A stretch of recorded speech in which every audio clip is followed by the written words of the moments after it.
Good morning and welcome to Brunch with Brian, your fun real estate weekday live stream right here, same time, same place, every weekday, 11:30 a.m. Eastern and 8:30 a.m.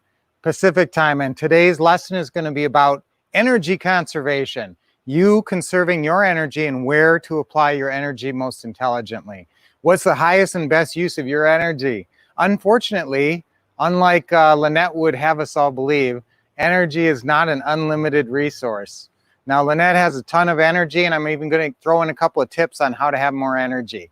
All right, so today, that's an important thing. And today, there's a couple of special days of the day, which we always like to mention. Today is Green Monday, and you might think it's about conservation, which I was just talking about, and it is Energy Conservation Day, National Energy Conservation Day, and Free Shipping Day, and Monkey Day, and Wreaths Across America Day. But also it's Green Monday, which maybe you'd never heard of before, but on the second Monday in December, it's a huge shopping day because there's 10 days left before Christmas, roughly, just enough to get the shipping done. So if you're scrambling, yes, today is the day. Today is the day, Green Monday. Get going, buy your presents and get them out today, or else they're not going to make it. Okay, our history quiz. Okay, what's our affirmation today? I have powerful energy. Let's say that. I have powerful energy. Okay, let's do that again. Ready? 1, 2, 3. I have powerful energy. Okay, and then let's say I do things to give myself more energy. Ready? I do things to give myself more energy. Okay, one more time. I do things to give myself more energy. Okay, so obviously I have a role model. One of the things that you can do to have more energy is pick a role model. And when you're feeling like you've reached the limits of your energy and you're tired and you don't know if you can keep going on some particular task, just remember a role model, a great role model is Lynette. She is just full of energy, and yeah, she's like that all the time. It's amazing because you see her at events or you see her on one of the live streams. She's got all this energy. I mean, if you see her at a live event, she's running up and down the aisle. She's running everywhere she goes. So it's amazing. She's a great role model for having great energy. So if you're flagging, if your energy is sagging, think of Lynette, okay? I mentioned to you guys that it's actually National Monkey Day. So what do you call a monkey in a minefield? Baboom. Okay. What side of the monkey has more hair? The outside, of course. Okay. Okay. What do you call a monkey? Okay, now I'm going to do our history for today. What year was the South Pole discovered?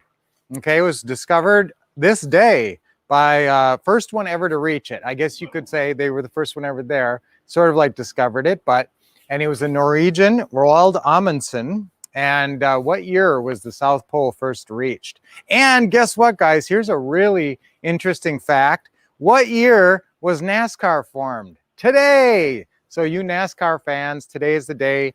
NASCAR's birthday today. So how old is NASCAR today?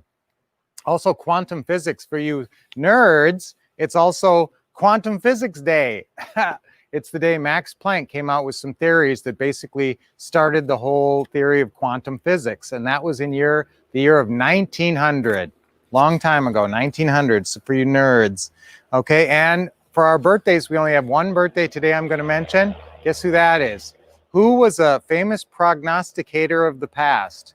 And he lived from 1503 to 1566. And one time he said, "Hey, Mom, what's for dinner?" And she smacked him and said, "Shut up, that joke is old." Aha, so that was Nostradamus, of course. Nostradamus lived in the past and made lots of predictions and even has lots of predictions pending. So guys, the lesson for today is about energy. So, I mean, we all have a certain amount of energy, right? Some people seem to have endless energy, lots of energy. Some people don't have as much energy. I think I do pretty well on energy, but there's things that I do that absolutely contribute to that, for sure. One thing that I think probably the two things I really have to focus on for energy are food and sleep, eating and sleeping. Okay, now I'm going to tell you, remember our best health pledge that we've talked about on Brunch with Brian before. Our best health pledge, if you want to take a note on this, it says best health pledge. So you remember, B is breathe deeply. Okay, so we're going to do that in a second. Breathe deeply. E stands for what? Eat right. Eat right. So eat the right food. S, sleep well. Okay, get the right sleep. And T, we call it for taking action or train your body physically. Get exercise, basically, is what I'm going for there. T, take action physically. So even if it's just walking. So now let's go back to the ones, every one of those is absolutely going to impact your energy level. So breathing deeply, I'll tell you what, let's do our deep breathing and tell me right now how much energy. Gauge your energy level right now. Say, okay, I'm at about a 6 or whatever you're at right now, energy-wise. I feel pretty good. I got up this morning and I got some exercise already. If you can get exercise in the morning, that's obviously a huge tip to have more energy throughout the day. You might think it would tire you out. Now, yesterday, we went on a 7.5-mile hike, which we like to do probably, once a week or once every couple weeks. It's a specific hike we like by this mountain range over here. And so, that actually will tire me out, though. I will say, if you get up and do a little, half hour on the treadmill or an hour, or lift a little weights or do some yoga, do some stretching, something like that, that gives you energy. I will tell you, a 7.5-mile hike actually will take some energy. And Lynette actually took a nap when we got home, so that takes some energy. So I'm not talking about that kind of exercise, but let's go through all of our ways to have more energy. And number one, and guys, why does energy matter for real estate investing? It matters for everything. But I'm telling you, if you get to the end of your day, it takes a quantum amount of, bringing that back, of emotional energy to pick up that phone, especially if there's some trepidation, fear, let's call it fear if it's fear. And fear doesn't mean that you're falling to your knees quaking. It means you're kind of anxious and you don't feel like doing it, so you don't do it. Okay, that's the level of fear. So you need energy. You need energy to overcome that. That's why energy is so important for your real estate investing. Plus, if you can only get through half your calls because you lose energy, come on, you got to get that energy going. So let's start off. Let's do our best health pledge. We'll just go through that because that's the perfect way to install and instill more energy into you. Okay, let's do our deep breathing. Ready? Nice deep breath in. Hold it for a second and let it go. Okay, another deep breath in. And hold it and smiling, always smiling. In real deep, little more. Hold it and let it go. Okay, loosen up your shoulders. We don't do as many stretches as I used to, but you can always do stretches. Your neck, for sure your neck and shoulders, you should do every day. Okay, so deep breathing. If you're taking notes, one way to get more energy, have more energy, is breathe deeply. Okay, so you rated yourself before. Where were you at? Now, when you did this deep breathing, when smiling, okay, write down smiling too, because that's another way to have energy. You can feel like totally enervated laying on the ground. And if you put a big smile on your face, it starts to come back. It's like putting gas in the gas tank. So deep breathing is the same. Deep breathing, smiling, eat well. So obviously, guys, the worst thing to eat is sugar. I mean, in terms of your energy, because will eating sugar give you energy? Yeah, it will for about, 15, 20 minutes or until you come crashing down. So that's what you don't want to do, is have a big blood sugar spike and then crash. And then you're going to have lower energy than you had in the beginning. So sugar, I mean, just watch when you eat sugar. And I can almost pretty much guarantee that you're going to feel like taking a nap if you have a big dessert, within about a half hour. Sure, you'll be on a sugar high for a little bit, but then you'll crash. So, keeping, monitoring the sugar level in your diet, that's probably one of the best things you can do for having a better energy level and just being healthier in general. Sugar is really pretty toxic for your body. I eat sugar. I mean, I'm not judging anybody. I like chocolate covered almonds and different things. And this time of year, I like those white fudge covered Oreos. I had one of those yesterday, so I don't pig out. But yeah, I will have sweets, And it's Christmas time, so it's hard to completely avoid that. But let's do our best, okay? Let's all pledge our best health pledge to try to eat well during this holiday season. And it's a challenge. There's Christmas cookies all over and all the treats and everything. So it is a challenge.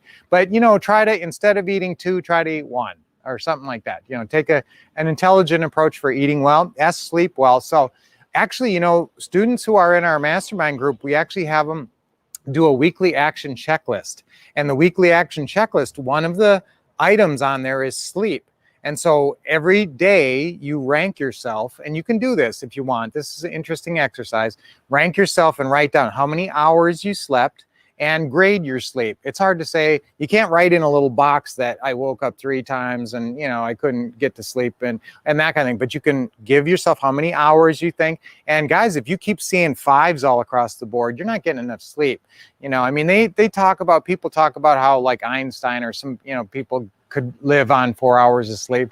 I don't know. That's probably not you. Okay. Maybe I read something somewhere that there's some people whose bodies are geared in such a way that they can get away with very little sleep and still be okay and not have chemical buildups that you have to, you know, I mean, your body needs that sleep, needs that rest, and mentally you need that rest. So you know, 7 is fine. 8, you know, Lynette gets pretty good sleep.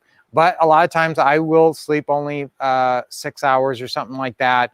And I'm usually okay. But then I will, you know, make up for it another day and get 7 or something like that. So sleep, very important. And grading your sleep. I sleep pretty good. I pretty much go to sleep and then wake up without waking up through the night. So I would give myself, you know, a A or a B most nights, I guess.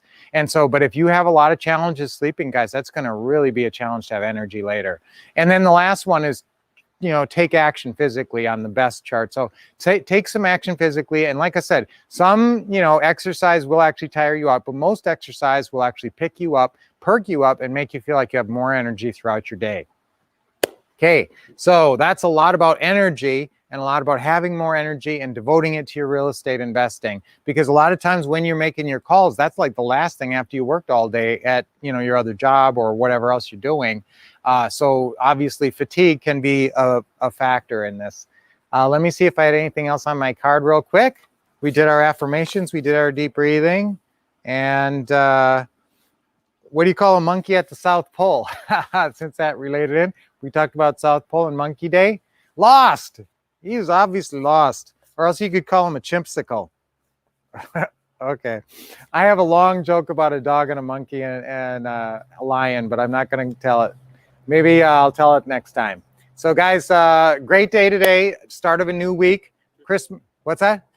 Trivia, yes. And that year that Roald Amundsen actually discovered the South Pole was 1911. 1911. And NASCAR. Okay, guess what city? I didn't ask you what city, but I bet you're thinking of it right now. What city was NASCAR actually formed in? Daytona Beach. Daytona Beach, Florida. Had to be Florida. Florida man. Had to be Florida, and it was 1947. So very close after the Second World War, NASCAR was formed. So you guys, that's kind of exciting. So it's actually NASCAR's 73rd birthday today. So yay. So what a great day. I love Mondays, guys, because Mondays is when you get a whole fresh start at the week, at your goals. And there's a lot of exciting things happening right now. A lot of good things in real estate, a lot of things coming. So I love seeing you guys here. We'll see you tomorrow back here. And then remember, Teaching Tuesdays always. I can't emphasize enough, because these last 2 weeks, some of you guys missed, and I'm disappointed, because these are really crucial. These last 2 weeks especially, I went through systems and scripts the last couple of weeks. If you didn't get that, you can email us and maybe we can send you an audio. But Teaching Tuesdays, be on those. They're 7 p.m. Eastern, 4 p.m. Pacific tomorrow. And then we do a replay 3 hours later. So if you're occupied during that 7 p.m. and just absolutely can't get away, remember that's 7 p.m. Eastern, 4 p.m. Pacific. And then again, 3 hours later, 10 p.m. Eastern, 7 p.m. Pacific. At least listen to one of those, guys. This is just too much good information to be missing if you're serious about real estate investing.